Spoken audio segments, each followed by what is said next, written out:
Saya pernah ketemu sekian rektor di Jogja, tanya, Gus, kenapa jenengan bela-belain pesantren sampai segitu? Kan keren kampus NU, sekarang ada Unisma, ada NU Jogja, ada NU Jepara gini. Terus tak bilangin gini, sampai rektornya itu istighfar kan. Saya bilangin gini, ini sekaligus tak kasih tahu ini rektor Unisma ini. Tak bilangin gini, andai kan tidak ada kiai kayak saya itu Islam bisa tutup. Katanya. Kok bisa Gus? Misalnya ada perempuan haid faqal adat. Itu kalau untuk tahu hukumnya haid daftar dulu ke Unisma.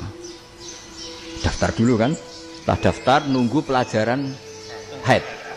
Baru tahu haid setelah 3 tahun dari masalahnya. Tapi baru kayak kiai ketemu saya di jalan, Gus anak kula nu haid ngeten-ngeten mboten normal hukumnya piye? Oh hukumnya ngene dibalekno ning adat. Ora usah registrasi, ora usah daftar.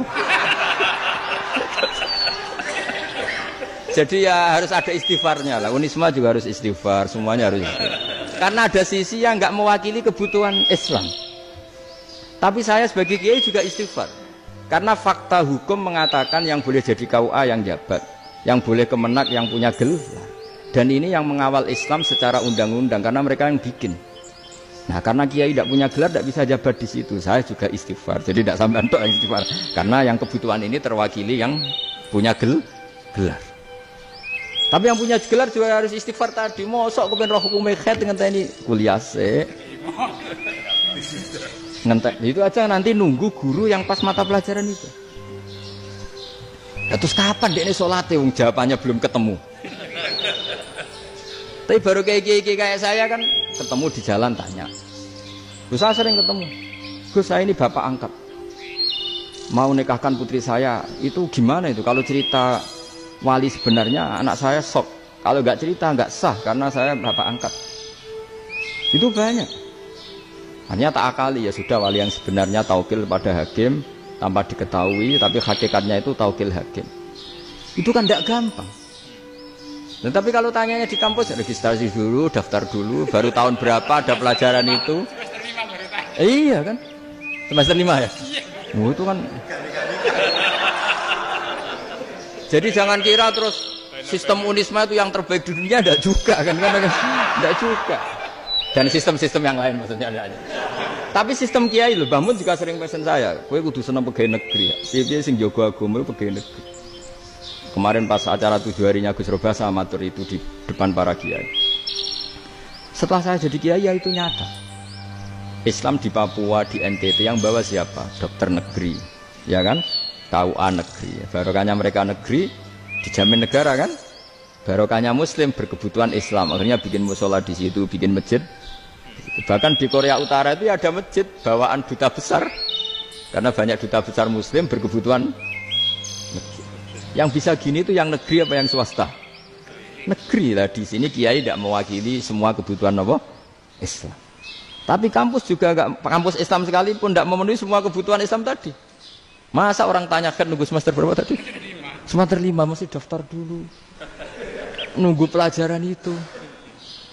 Payahnya pas ketemu dosennya, wong saya tidak pernah ribet kan? Pas dosennya cowok gitu. Jadi sudahlah, makanya ini. Iya, makanya ini kan bentuk kearifan lah. Jenengan ngakui fungsi kiai kayak saya itu bentuk kearifan. Saya juga ngakui jenengan ini butuh kearifan. Saya sering didolani KUA itu. Itu rata-rata ya didikan kiai. Kompilasi hukum Islam itu banyak ya, janda cantik. Contohnya harus cantik, kalau jelek nggak mungkin terjadi kan. Ada janda cantik kebetulan suka kawin tapi takut zina. Saya ulang lagi, suka kawin tapi takut. Itu seringnya gitu Pak Rektor. Jadi dia kawin bosen, bilang ke KUA, Pak saya sekarang mau nikah sama ini. Loh, tapi kamu mau punya suami. Ya tapi kan nggak tercatat Pak. Itu KUA-nya rata-rata itu nggak berani. Meskipun nggak tercatat karena secara fikih meskipun nggak tercatat tetap dia seorang perempuan yang bersuami, maka nggak boleh nikah sama orang lain. Jadi coba kalau nyun sewu KUA hanya ngikuti hukum formal, yang penting di catatannya nggak punya suami, ya dinikahkan saja kan. Tapi mereka enggak, karena didikan kiai nggak berani. Artinya gini, kalau hanya pro hukum catatan sipil, maka ini dinikahkan bisa karena nggak tercatat. Tapi secara hukum santri nggak bisa dong menikahkan perempuan sing dzati zaujin yang punya suami. Jadi ini barokahnya kerjasama yang baik. Jadi di masyarakat itu tertanam didikan kiai nggak boleh nikahkan perempuan yang bersuami, tapi di KUA ngikuti hukum formal. Dan di Indonesia itu KUA itu rata-rata konsultasinya ya sama kiai, sehingga ya nggak berani akhirnya meskipun aku ya mlebu rokok mbak gak iso. Dan itu banyak. Seorang lagi ya, makanya ini kan pesantren itu nggak boleh mati. Orang kiai-kiai kayak saya nggak jelas-jelas itu harus lebih jelas lagi. Karena ini yang on time, yang online, yang siapa saja bisa tanya. Saya itu SMS saya itu nggak punya HP WA.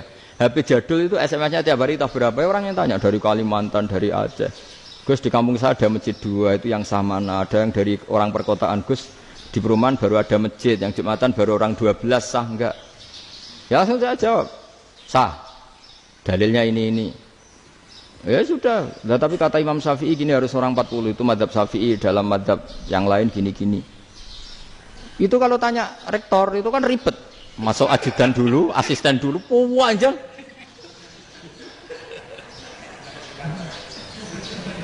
Wah itu kan ribet kan.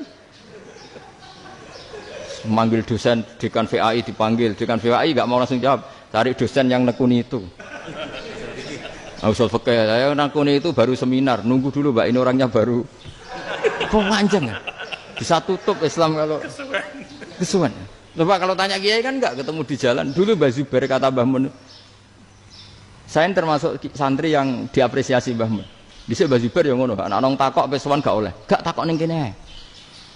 Jangan biasa ditanya orang ngadeg-adegan. Ya alhamdulillah ilmunya cukup, kalau enggak cukup ya kok sik. Jadi sebetulnya orang sopan itu ya agak-agak ada yang ditutupi sebetulnya. Mboten prayogi teng dalan nginjang mawon matur. Ya sebetulnya ya sebenarnya memang ilmunya agak cukup gitu. Tapi itu sebenarnya secara fikih itu haram, menunda itu haram. Ya haram tuh, coba bayangkan ya, kalau tanyanya sekarang, Gus saya ini sudah keluar darah 1 bulan penuh, padahal normalnya hanya 6 hari. Saya nanti sholat enggak? Kalau nginjang mawon dugi kula, berarti kan hari ini belum ada keputusan. Sholat apa enggak kan? Tapi karena modus tadi, boten prayogi nggih ngendikan ngoten teng dalan ngenjang tengen kula. Itu kemungkinannya 2, sopan atau goblok itu saja. Kayaknya kalau sopan enggak lah. Kayaknya enggak lah kata. Karena secara fikih itu jelas haram. Bagaimana mungkin sesuatu yang harus dipraktekkan nanti duhur dijawab besok? Berarti duhur, asar sampai subuh belum ada. Ada jawaban, berarti enggak ada sholat kan? Ya, makanya dibutuhkan orang-orang alim yang kultural seperti ini, dan NU menghormati kultural. Tapi Mbah Mun juga sangat menghormati Islam formal, karena tadi produk-produk formal itu bisa dilembagakan oleh negara, dan itu kita ikut untung. Makanya Mbah Mun itu kalau punya tamu KUA, punya tamu polisi sampai pejabat itu. Kenapa saya contohkan KUA? Supaya jangan kira seperti pendapat orang-orang hasud.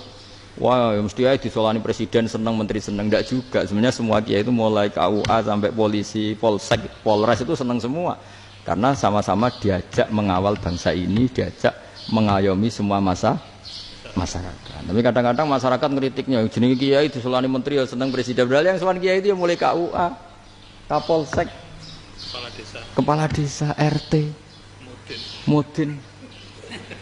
Itu mungkin kalau tanya ya lucu-lucu. Gus kalau nate nyembelih pitik kemanian, pitik gue gede mah.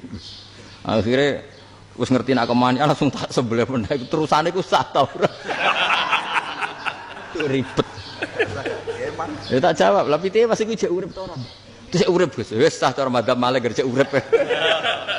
Karena itu ada perdebatan antara madzhab Malik dan madzhab Syafi'i. Nah cara Imam Syafi'i itu agak ketat.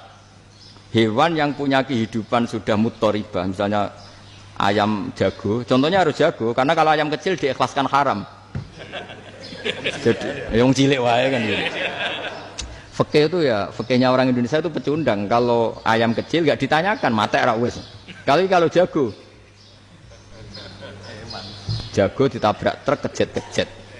Andai kan enggak disembelih pun mesti mati. Itu cara madzhab Syafi'i itu haram. Karena penyembelihan ini tidak menjadi penyebab kematian, tapi memang karena kecelakaan tadi. Tapi cara madzhab Imam Malik enggak. Andai kan enggak disembelih, matinya kan 2 menit lagi atau 1 menit lagi. Andai kan enggak disembelih. Berarti mati sekarang itu bawaan pisau apa bawaan kecelakaan? Ya sudah halal gitu. Nah akhirnya